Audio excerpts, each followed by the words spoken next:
Assalamualaikum warahmatullahi wabarakatuh. Selamat pagi semuanya.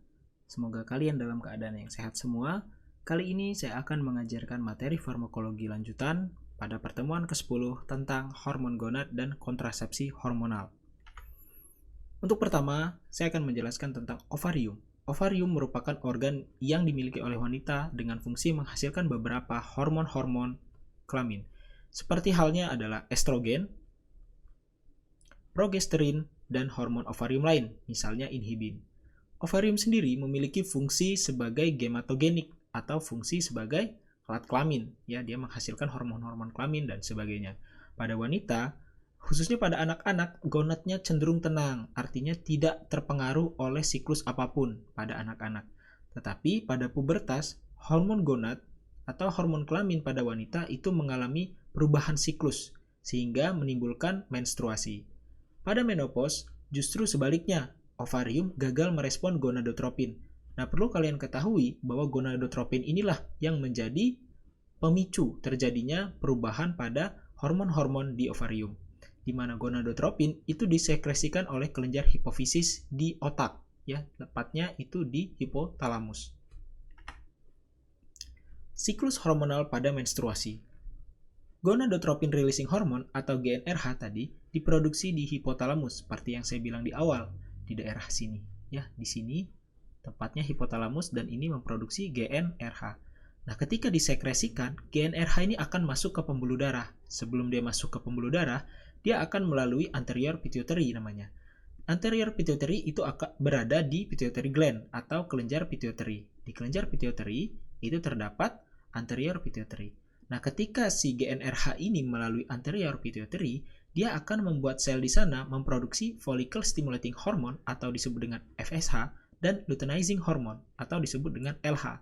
Jadi nanti ke depannya saya hanya akan menyebutkan FSH atau LH saja. Hormon tersebut kemudian sampai ke ovarium wanita melalui pembuluh darah. Setelah dia diproduksi, dia akan masuk ke pembuluh darah juga dan dia akan sampai ke ovarium. Nah, sampainya dia di ovarium, dia akan mempengaruhi perubahan-perubahan hormonal dan memiliki fungsi-fungsi fisiologis pada ovarium. Untuk kalian ketahui bahwa setiap ovari memiliki banyak folikel. Folikel pada ovarium itu banyak, tetapi yang mengalami pematangan itu hanya beberapa. Dan yang mengalami ovulasi atau pembuahan itu hanya satu saja. Ini adalah konsentrasi hormon terhadap siklus menstruasi.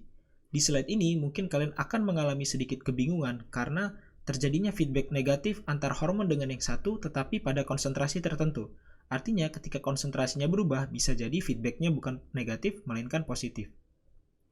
Contohnya, jadi untuk awal saya akan menjelaskan dulu ya sebelum saya berikan contohnya bahwa siklus menstruasi itu dibagi menjadi dua, yaitu follicular phase 0-14 hari dan luteal phase, yaitu 14-20 hari. Pada follicular phase awal, terjadi kenaikan kadar GnRH atau gonadotropin releasing hormone.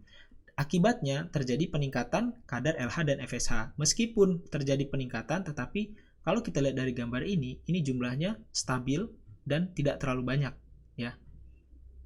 Karena mereka terus diproduksi akibat adanya GnRH yang melalui kelenjar pituitary. Selanjutnya, FSH yang sudah diproduksi tadi itu akan masuk ke dalam ovarium. Pada akhirnya akan masuk ke ovarium dan menstimulasi pematangan folikel. Ketika folikel telah matang akibat adanya FSH, maka akan menstimulasi terbentuknya hormon estrogen di ovarium. Jadi, hormon estrogen adalah hormon yang diproduksi di ovarium, berbeda dengan LH dan FSH yang diproduksi di kelenjar pituitary. Efek adanya estrogen pada LH dan FSH. Sebelum 10 hari, estrogen, kalau kita lihat gambarnya, itu memberikan feedback negatif kepada LH. Ya, kita lihat ini sebelum 10 hari estrogen dia meningkat dan LH akan cenderung didepresi atau ditekan jumlahnya. Tetapi pada konsentrasi tinggi ketika udah 10 hari, konsentrasi estrogen yang tinggi ini justru menimbulkan feedback positif. Artinya kadar LH juga akan ikut naik. Oke ya, jadi awalnya dia feedback negatif, setelah 10 hari dia akan menimbulkan feedback positif. Konsentrasi rendah akan menstimulasi FSH. Dan bila tinggi, sebaliknya akan menurunkan kadar FSH. Kalau kita lihat konsentrasi rendah estrogen, dia akan menimbulkan feedback positif, FSH. Dan pada konsentrasi tinggi, feedbacknya negatif. Jadi terbalik. Kalau rendah feedbacknya negatif pada LH, ketika tinggi feedbacknya positif pada LH, dan kalau dia tinggi pada FSH, dia sebaliknya. Ketika dia tinggi, dia akan mensupresi, ketika rendah, dia akan feedbacknya positif. Berbeda terbalik, intinya efek estrogen terhadap LH dan FSH. Oke, lanjutan. Meningkatnya kadar LH tadi meningkat. Kenapa LH meningkat? Karena kadar estrogen juga sangat tinggi konsentrasinya. Ini akan men-trigger ovulasi dari folikel yang paling matang. Barulah terjadi ovulasi pada folikel yang paling matang dan hanya satu folikel. Setelah ovulasi, LH akan menurun kembali. Kalau kita lihat, ini terjadi proses ovulasi, maka LH akan turun kembali. Setelah ovulasi, folikel akan kembali ke korpus luteum. Nah, setelah terjadi ovulasi, folikelnya ya, bukan sel telurnya ya, folikelnya itu akan menjadi korpus luteum atau korpus albicans. Jadi akan mengkerut. Itulah yang terjadi ketika tidak terjadi pembuahan, maka dia akan mengalami hal-hal seperti ini. Hormon yang dihasilkan pada tahap ovulasi yaitu ada estrogen, progesteron, dan inhibin. Estrogen bahkan diproduksi sebelum terjadinya ovulasi, yaitu ketika terjadinya proses pematangan. Tetapi 3 hormon ini diproduksi di ovarium. Setelah 21 hari, fase luteal, sudah masuk ke fase luteal, berarti ya kalau sudah 21 hari. Hormon progesteron dan inhibin akan naik kadarnya. Nah, jadi dari awal, ini hormon ini rendah kadarnya ya. Tetapi setelah 14 hari baru terjadi peningkatan kadar progesteron. Kalau kita lihat progesteron setelah 14 hari justru lebih tinggi daripada estrogen.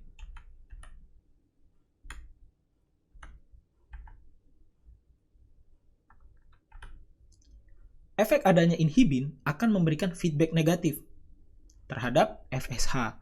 Akibatnya tidak adanya proses pematangan folikel lagi. Di mana kita tahu bahwa FSH fungsinya untuk mematangkan folikel. Ingat?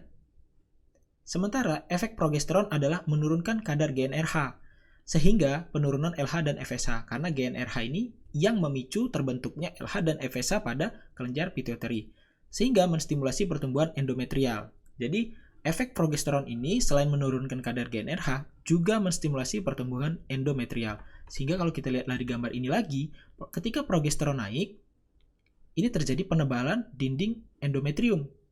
Ya, terjadi penebalan. Ini adalah ketebalan dari dinding endometrium.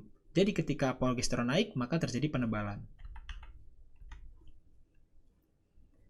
Kemudian korpus luteum akan mengalami degenerasi. Korpus albicans menjadi korpus tua yang tidak menghasilkan hormon. Ini tadi ya. Ketika dia folikel tadi sudah terjadi ovulasi, dilepas ya sel telurnya, maka si folikel ini akan menjadi korpus albicans, korpus tua yang tidak menghasilkan hormon sama sekali. Hal tersebut mengakibatkan penurunan kadar progesteron dan inhibin. Jadi, progesteron dan inhibin ini akan turun ketika terjadi penuaan pada folikel.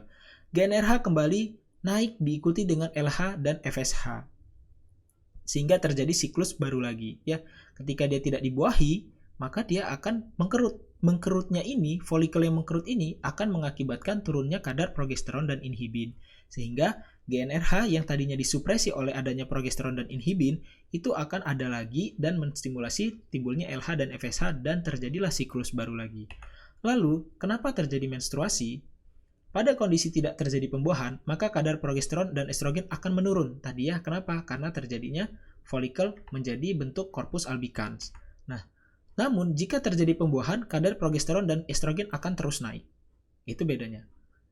Akibatnya, karena tidak terjadi pembuahan tadi, kan katanya progesteron menjadi turun. Maka terjadi ketidakmampuan untuk menjaga endometrium, di mana kalau kita lihat tadi di sini, tingginya kadar progesteron dan estrogen itu memicu peningkatan ketebalan pada dinding endometrium dan mempertahankan konsistensinya ya, atau mempertahankan bentuknya. Nah, ketika progesteron yang fungsinya menahan tadi dan estrogen tadi yang menahan dinding endometrium itu tetap utuh, itu turun kadarnya, maka akan terjadi ya endometrial lining di uterus menjadi peluruhan atau terjadi peluruhan atau pendarahan ya. Jadi keluar karena dia luruh atau hancur. dan dia keluar dalam bentuk darah. Nah, inilah yang menyebabkan kenapa terjadi menstruasi pada wanita yang tidak dibuahi. Oke, kita masuk ke hormonnya sekarang. Estrogen. Kebanyakan fenol bersifat estrogenik. Umumnya senyawa fenol itu bersifat estrogenik. Estrogen mimetik contohnya adalah saw palmetto. Ini adalah tanaman dari luar yang berbentuk palem dan kacang kedelai serta makanan lainnya. Ini menyebabkan bahwa ibu hamil lebih baik banyak mengkonsumsi kacang-kacang kedelai dan sebagainya. Kenapa? Karena dia memiliki sifat estrogen mimetik. Estrogen mimetik itu apa? Estrogen mimetik adalah senyawa yang memiliki fungsi mirip dengan estrogen, di mana pada kondisi hamil, estrogen yang tinggi ini dibutuhkan untuk menjaga kehamilan. Riset membuktikan diet yang kaya produk tanaman tersebut menghasilkan sedikit efek estrogenik, walaupun sedikit tetapi dia memiliki efek intinya. Selanjutnya, senyawa pembuatan plastik seperti bisfenol, alkylfenol, phthalates bersifat estrogenik dan menyebabkan peningkatan insiden kanker payudara. Sehingga harus hati-hati kita dalam mengkonsumsi bahan makanan-makanan yang berada dalam plastik, khususnya pada wanita. Oke, lanjut ke estrogen alami. Estrogen alami adalah estradiol yang utama ada pada wanita, dan estron serta estriol.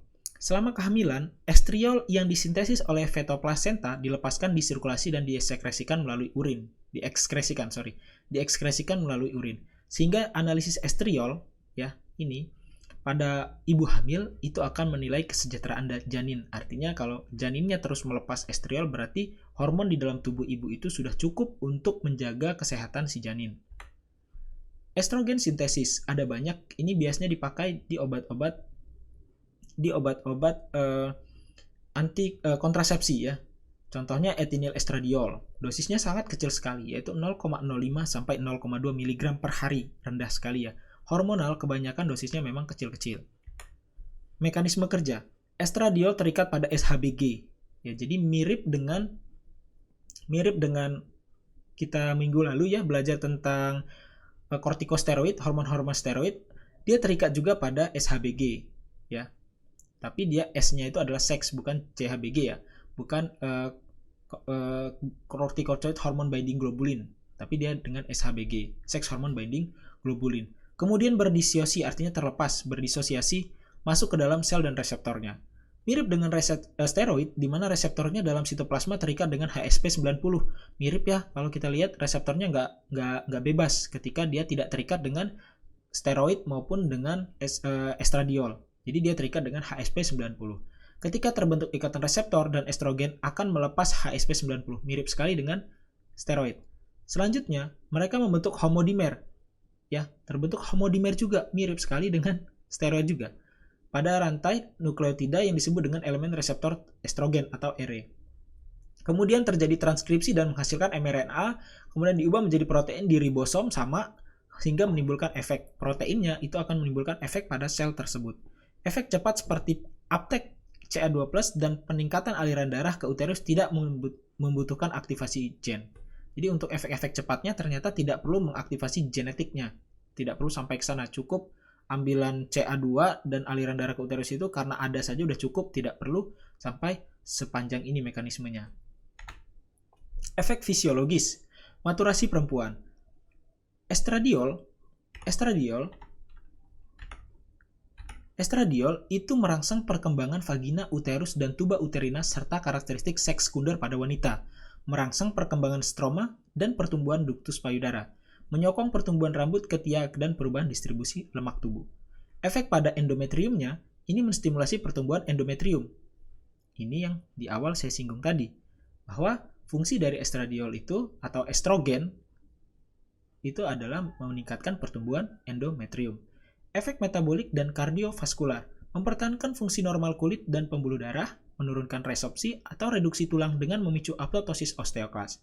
Jadi osteoklas ini adalah sel yang fungsinya untuk melarutkan jaringan tulang sehingga tulang menjadi kropos.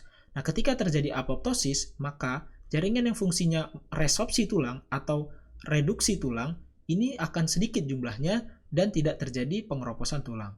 Peningkatan HDL dan sedikit penurunan LDL juga fungsi dari estradiol. Efek pembekuan darah, meningkatkan koagulabilitas darah. Efek lainnya, menginduksi sintesis reseptor progesteron, meningkatkan rasa sejahtera pada wanita dengan defisiensi estrogen. Jadi efek lainnya ternyata dia dapat menginduksi sintesis reseptor progesteron.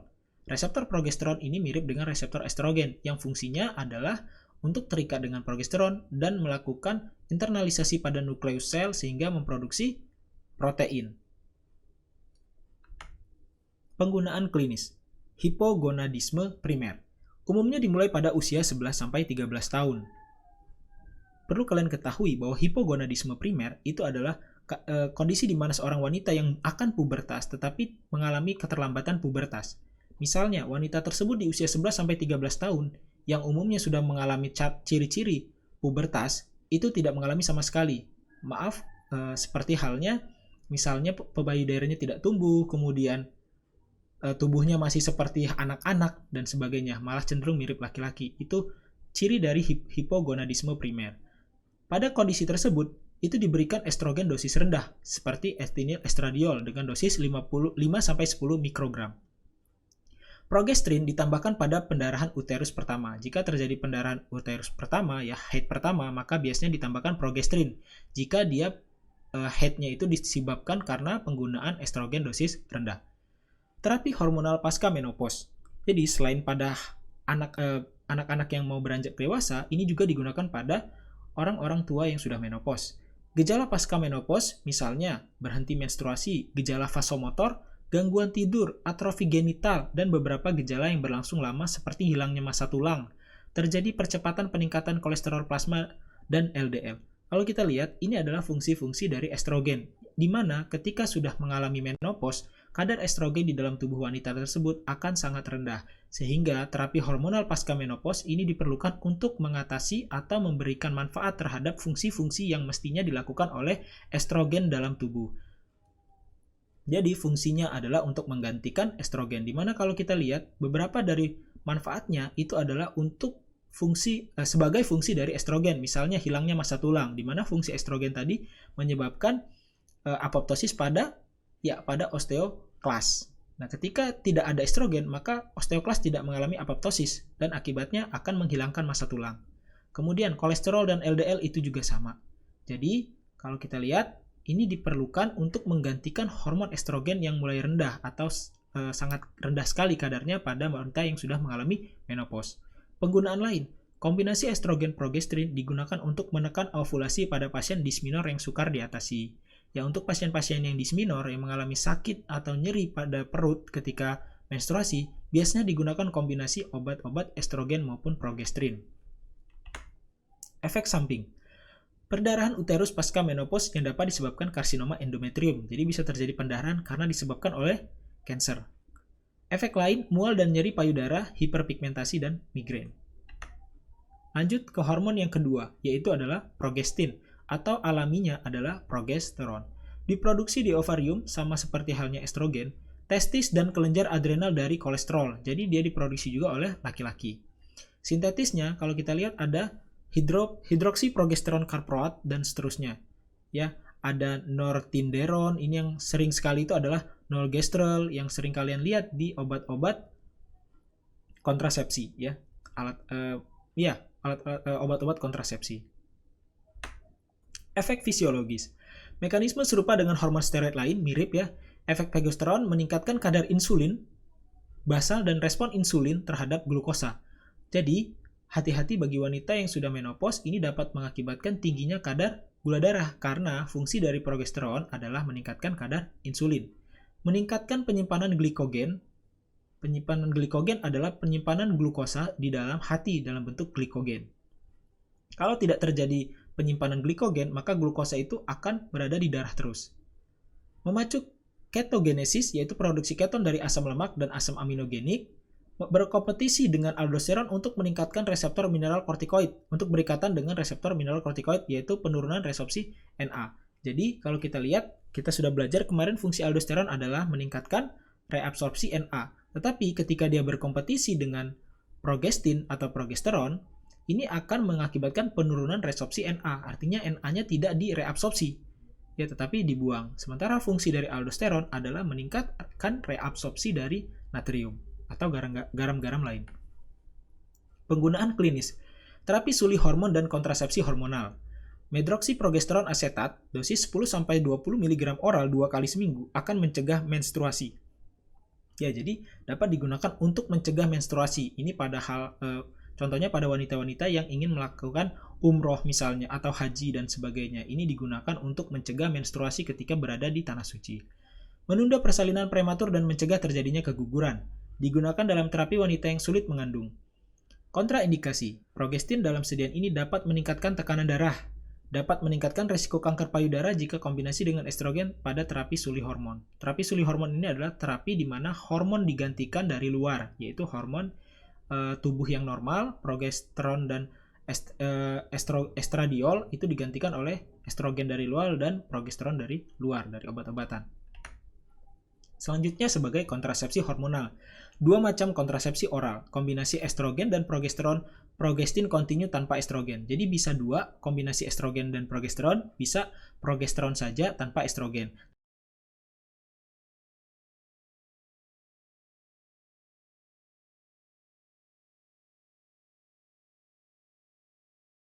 Kontrasepsi implan, norgestrel tadi ya, seperti saya singgung, etonogestrel. Beberapa kontrasepsi hormonal tersedia dalam bentuk cincin vagina atau alat kontrasepsi dalam rahim. Ini biasa disebut dengan pemasangan spiral dan sebagainya. Injeksi intramuskular medroksiprogesteron dosis besar dapat digunakan sebagai kontrasepsi jangka panjang. Ya, ini biasanya dilakukan dengan implantasi, ya, diberikan atau diinjeksikan medroksiprogesteron sehingga kita tidak perlu tiap bulan atau tiap hari itu memberikan obat atau mengkonsumsi pil KB gitu ya. Itu fungsinya. Efek farmakologi. Mekanisme kerja. Ini kita masuk ke mekanisme kerja. Bagaimana obat-obat anti ovulasi ya, atau obat-obat kontrasepsi itu bekerja. Mekanisme kerja inhibisi selektif fungsi hipofisis seperti sekresi gen RH yang mengakibatkan inhibisi ovulasi. Jadi, salah satu mekanismenya adalah menginhibisi fungsi hipofisis, di mana fungsi hipofisis tadi adalah mensekresi GnRH. Kalau GnRH-nya dihambat, maka tidak terproduksi LH dan FSH. LH dan FSH akan menurun kadarnya jika terjadi kehamilan. Estrogen dan progesteron meningkat. Ingat ya tadi ya, LH FSH menurun, estrogen dan progesteron terus meningkat ketika hamil. Karena fungsi dari LH adalah men-trigger pematangan, pada kehamilan tidak ada lagi pematangan folikel dan ovulasi, karena LH-nya disupresi oleh adanya estrogen dan progesteron. Adanya hormon dari luar, pil kontrasepsi, mengakibatkan kadar estrogen dan progesteron dalam tubuh menjadi tinggi. Ingat ya, kan mereka adalah bentuk analognya, yaitu estrogen dan progesteron dari luar. Karena tinggi, ini akan menekan sekresi GnRH, yang pada akhirnya menekan sekresi dan LH dan FSH. Karena tidak disekresikan LH dan FSH, tubuh itu menganggap bahwa estrogen dan progesteron di dalam darah itu sudah tinggi, karena kita mengkonsumsi obat-obatan tadi. Sehingga tubuh tidak akan memproduksi GnRH lagi di hipotalamus, yang juga pada pituitary gland tidak akan memproduksi LH dan FSH. Akibatnya, tidak ada pematangan folikel dan tidak ada proses pembuahan dan seterusnya. Karena tubuh sudah menganggap progesteron dan estrogen itu tinggi kadarnya di dalam darah. Ingat ya, jadi fungsinya untuk memanipulasi tubuh sehingga otak menganggap tubuh itu estrogen dan progesteronnya tinggi. Kombinasi estrogen dan progesteron menghasilkan perubahan pada mukus serviks. Mekanisme lain bahwa kombinasinya tadi itu menghasilkan perubahan pada mukus serviks, endometrium uterus, serta motilitas dan sekresi tuba uterina. Jadi ini mekanisme lain, sehingga kemungkinan konsepsi atau bertemunya sel telur dan sperma itu menjadi rendah. Ya, apalagi implantasi. Implantasi itu adalah menempelnya embrio yang sudah dibuahi tadi. Ketika sel telur dan sperma sudah bertemu, kemudian terjadi pembuahan, maka akan terjadi implantasi di dinding uterus atau endometrial. Nah, ini tidak terjadi karena terjadi perubahan pada mukus serviks, ya, endometrium uterus serta motilitasnya itu berubah sehingga tidak terjadi implantasi. Kalau tidak terjadi implantasi, maka seandainya pun sel telur bertemu dengan sel sperma, itu tidak akan terjadi kehamilan. Lanjutan, pada ibu menyusui dan wanita yang tidak bisa mengkonsumsi estrogen, maka digunakan pil kontrasepsi dengan kandungan progestin saja. Jadi ya, pil KB itu kandungnya progestin saja untuk ibu menyusui dan wanita yang tidak bisa dengan estrogen. Jadi ibu menyusui, kalau memang dia masih menyusui, maka kontrasepsinya diganti dengan bentuk progestin saja, tidak kombinasi lagi. Meskipun tidak seefektif kombinasi, mekanisme kontrasepsinya dikarenakan promosi sekresi dari tik cervical mucus untuk mencegah sperma masuk. Jadi kalau dia hanya tunggal progestin saja, itu mekanismenya adalah mencegah sperma itu bisa masuk karena terjadi perubahan pada serviknya. Kontrasepsi pasca senggama. Nah, ini biasanya digunakan untuk pasien-pasien yang mengalami pemerkosaan. Ya, untuk pasien-pasien atau wanita-wanita yang mengalami pemerkosaan, dia diberikan kontrasepsi pasca senggama. Beda dengan yang tadi, itu diberikan sebelum terjadinya atau sebelum senggama ya, atau sebelum hubungan intim. Nah, jika sudah terlanjur terjadi, misalnya karena kasus pemerkosaan dan dia tidak menggunakan itu kontrasepsi sebelumnya, maka bisa menggunakan kontrasepsi pasca senggama. Jika pengobatan dimulai dalam 72 jam, efektivitasnya 99%. Misalnya, si korban tersebut diperkosa 3 hari sebelum diberikan kontrasepsi pasca senggama, itu masih bisa ditolong. Artinya 99% ya kemungkinan tidak terjadi kehamilan. Apabila lebih dari itu, misalnya diperkosanya seminggu atau 2 minggu yang lalu baru dikonsumsi obat ini belum tentu efektivitasnya setinggi ini. Penggunaan dosis yang jauh lebih besar.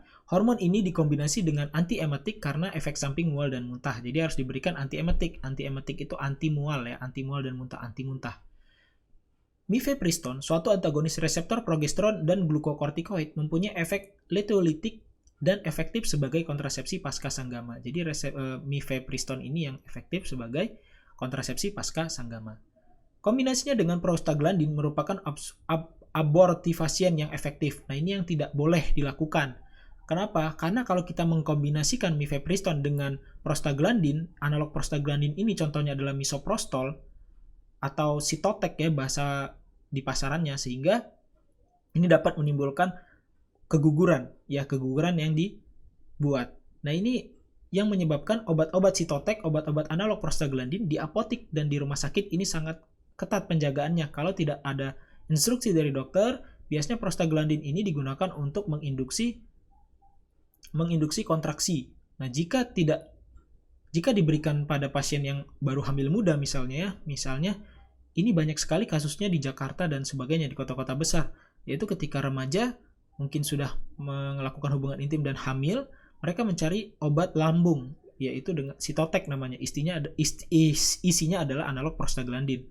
Nah, apabila dikombinasikan dengan mifepriston, ini merupakan abortifasien yang sangat efektif, ya, terjadi aborsi atau terjadi pengguguran. Sehingga saya harapkan kalian perlu hati-hati jika bekerja nanti di apotik, apabila ada orang yang tidak dikenal atau tidak dengan kondisi tidak dengan kondisi khusus ya, tanpa resep dokter, kemudian dia minta obat analog prostaglandin misalnya sitotek, misoprostol dan sebagainya, itu jangan pernah diberikan. Tabel 42 yaitu jadwal penggunaan kontrasepsi pasca senggama.